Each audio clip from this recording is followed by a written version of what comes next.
কৃষক উনি হার্বাল সেবন করেছিলেন। শক্তি সামর্থ্য নাই, উনি কাজে ব্যস্ত। আমরা দেখেন যে মিটিং সাজায় বসে আছি, আসর নামাজ পর লোকজন বসার কথা। মাঠ দিবসের কি খবর সেটা বলেন। মাঠ দিবস তো হবে, হ্যাঁ আসর নামাজের পর না হয় মাগরিব নামাজের পর হবে। হ্যাঁ, হবে তো। তাহলে এটা কোনো টাইম? আমার দিনটা তো মারি ফেলালেন। আমার দিনটা কি হলো?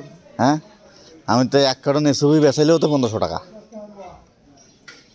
দুটা এফসি করলেও 14,000 টাকা মানে কি হতো? হ্যাঁ, সেদিনকে 5টা এফসি করছি, 8,000 টাকার ওষুধ বেচেছি। তো তাতে কি আপনার এই এই এই পরিবেশ দেখে কি আপনার পরবর্তীতে কাজ করার ইচ্ছের শক্তিটা শরীরে কেমন লাগতেছে? না ভাই, আমার এখানে তো প্রজেক্ট 1 2 3 দিয়েছে, খাবার হোটেল নাই, খাই আসলাম সেই। কি দেখেছেন ভাই? ওটা 3 পিস গরুর মাংস আর একটা ডিম। মিথ্যা কথা বললেন মসজিদের মাঠে। না, ওখানে আমার সাথে দেখলাম, তো আমিও ছিলাম। ওখানে দেখলাম তো গরুর মাংস দেখছি না বাটির মধ্যে। গরিব মাংস দেখছেন কিন্তু খান নাই।